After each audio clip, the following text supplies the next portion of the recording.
अस्सलाम वालेकुम नाज़रीन, आज हम बात करेंगे लॉजिस्टिक कोऑर्डिनेटर के बारे में कि लॉजिस्टिक कोऑर्डिनेटर होता है क्या होता है लॉजिस्टिक कोऑर्डिनेटर। हर किसी के मन में एक सवाल आता है कि हम भी बाहर जो है लॉजिस्टिक कोऑर्डिनेटर में काम करेंगे, और अगर नहीं भी मालूम है, अगर किसी से मालूम हो जाता है कि लॉजिस्टिक कोऑर्डिनेटर की जॉब वैकेंसी आई हुई है, आपके एरिया में एजेंट के पास आई हुई है, न्यूज़पेपर में आई हुई है, या आप कहीं और देखते हैं व्हाट्सएप के थ्रू से आपको इन्फॉर्मेशन की वैकेंसीज की लिस्ट आती है, उसमें एक पोजीशन होता है लॉजिस्टिक कोऑर्डिनेटर का। अगर आप चाहते हो उस पोजीशन में अप्लाई करने के लिए तो वीडियो में मेरे साथ बने रहें, और वीडियो को बिना स्किप की पूरा वीडियो देखें तो मैं आपको पूरा एक्सप्लेनेशन दूंगा कैसे कैसे इसमें काम होता है, क्या क्या रिस्पॉन्सिबिलिटीज़ होती है। तो गाइज़, मैं हूँ आपका होस्ट मोहम्मद रहमतुल्लाह और आप देख रहे हैं माई इन्फो चैनल। गाइज़, मैं आपको बताना चाहूँगा जो लॉजिस्टिक कोऑर्डिनेटर होता है बहुत रिस्पॉन्सिबल जॉब होता है। इसमें काम जो होता है, मान लिया जाए कि एक कंपनी है, अब एक कंपनी, उसमें बहुत सारी मशीनरीज़ हैं। क्या क्या मशीनरीज है वो भी आपको पॉइंट आउट कर रहा हूँ। पहली मशीनरी जो है वो टावर क्रेन है, दूसरी है बॉबकेट है, तीसरी है एक्सकवेटर है, चौथी जो मशीनरी है मिक्सर है, कंक्रीट मिक्सर है, पांचवी मशीन है वाइब्रेटर है, छठी मशीन है स्टील बेंडिंग मशीन है, सातवीं जो इक्विपमेंट्स हैं वो आपका टावर मोबाइल क्रेन है। अब मोबाइल क्रेन की अपनी अपनी वैरायटी है, कैपेसिटी वगैरह है। तो और उसके बाद का इस फोर्कलिफ्ट ऑपरेटर है, उसके बाद बॉम लोडर है। तो इस तरह से बहुत सारी मशीनरीज जो एक कंपनी में यूज़ होती है, कोई भी कंपनी में, चाहे कंस्ट्रक्शन और लॉजिस्टिक कहीं पर भी अगर यूज़ होती है, तो गाइस इस मशीन के लिए जो बंदा होता है, जो इस मशीन के लिए रिस्पॉन्सिबल होता है, इस मशीन को यूटिलाइज करने के लिए रिस्पॉन्सिबल होता है, उसको कहते हैं लॉजिस्टिक कोऑर्डिनेटर। अब लॉजिस्टिक कोऑर्डिनेटर काम कैसे करता है? अब एक साइड में एक बंदा है, वो लॉजिस्टिक कोऑर्डिनेटर है, उसके पास इतनी सारी मशीन है, उसकी काम और जिम्मेदारी क्या होगी? उसकी काम और जिम्मेदारी यही होगी गाइस, साइड पे जब भी कभी भी इस मशीन की ज़रूरत होगी, जिस भी बंदे को इस मशीन को यूज़ करने की ज़रूरत होगी, वो डायरेक्ट मशीन को नहीं ऑपरेट कर सकता है, नहीं वो उस ऑपरेटर को कमांड कर सकता है, बल्कि वो सीधा लॉजिस्टिक कोऑर्डिनेटर से जो है फ़ोन बात करेगा और उससे जो है कोऑर्डिनेशन करेगा कि फला एरिया में मशीन चाहिए, वो उसके लिए मशीन अरेंज करेगा। वो एक वाहिद बंदा होगा जो इस सारे सिस्टम को जो है ऑपरेट करेगा।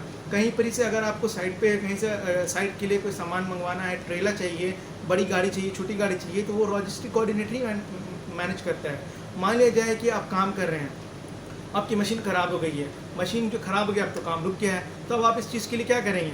आप तो अपने फॉरमैन सुपरवाइज़र को इन्फॉर्म करेंगे, लेकिन वो क्या करेगा? वो किसी और को नहीं, वो लॉजिस्टिक कोऑर्डिनेटर को बताएगा कि फला जगह मशीन ख़राब हो गई है, इसका रिप्लेसमेंट अरेंज करो और इसको रिपेयर के लिए भेजो। वो काम भी लॉजिस्टिक कोऑर्डिनेटर करता है। तो गाइस, मशीन को साइट पे लाना और साइट्स में उसका मेंटेनेंस का ध्यान रखना, मशीन कब कब चल रही है, कहाँ कहाँ चल रही है, कितना चल रही है, इसका एक टाइम शीट भी बनता है। मैं आपको इन्फॉर्मेशन बता दे रहा हूँ, इसका एक टाइम शीट भी बनता है।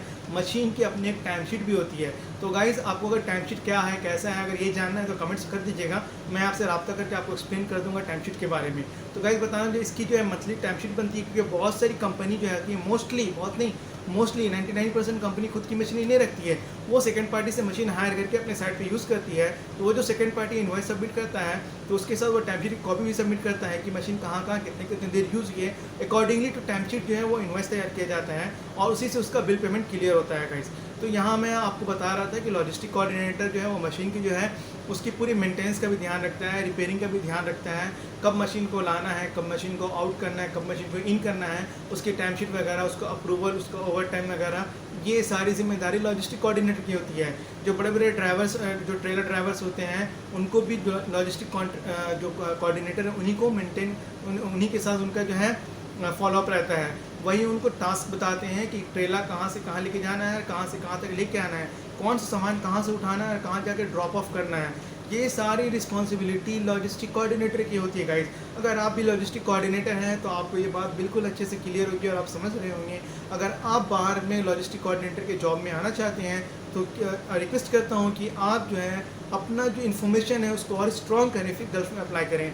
गल्फ़ में जो है नॉलेज के लिए, जिस बंदे को भी टास्क का नॉलेज होता है ना, ज़्यादा नॉलेज होता है, उनको ज़्यादा प्रीफरेंस जो है प्रायोरिटी दिया जाता है, क्योंकि जिम्मेदारी की बात है। अच्छा, इसके बाद जो है ये जॉब इन्फॉर्मेशन, इसके साथ साथ आप उस डॉक्यूमेंटेशन के बारे में इन्फॉर्मेशन होना बहुत ज़रूरी है एज अ लॉजिस्टिक कोऑर्डिनेटर। किस तरह का डॉक्यूमेंटेशन मैं बता रहा हूँ आपको। डॉक्यूमेंटेशन नंबर 1, जो भी ऑपरेटर मशीन को ऑपरेट कर रहा है, वो मशीन का अपना लाइसेंस होता है उसको चलने का। दूसरा, वो ऑपरेटर के पास भी ऑपरेट करने का लाइसेंस होना चाहिए। दूसरा, वो जो मशीन ऑपरेट कर रहा है बंदा, उसके पास थर्ड पार्टी सर्टिफिकेट होना चाहिए कि मशीन क्वालिफाइड है काम करने के लिए या नहीं है। तीसरा चीज़ जो है, वो जो भी बंदा मशीन को जो ऑपरेट, उसके पास तो लाइसेंस है, लेकिन उसके पास एक और थर्ड पार्टी जो है अप्रूवल करवाया जाता है कि वो बंदा इस मशीन को जो चला रहा है इसकी कंडीशन क्या है और ये मशीन को कितनी देर तक चलाएगा इस, ठीक है। ये जो डॉक्यूमेंटेशन वगैरह है ये चीज़ ज़रूर से क्लियर होना चाहिए। इसके बारे में भी लॉजिस्टिक कोऑर्डिनेटर को इन्फॉर्मेशन जो है होना चाहिए, 100% होना चाहिए। इसके बिना उसका इंटरव्यू फ्लॉप है, फेल हो जाएगा वो इंटरव्यू। तो इस चीज़ का नॉलेज ज़रूर से रखिए लॉजिस्टिक कोऑर्डिनेटर में अगर आप अप्लाई कर रहे हैं तो गाइस उम्मीद करता हूँ आपको लॉजिस्टिक कोऑर्डिनेटर से रिलेटेड बहुत सारी इन्फॉर्मेशन मिल गई होगी। सो गाइस प्लीज़ चैनल को सब्सक्राइब कर दें। Thank you so much for watching.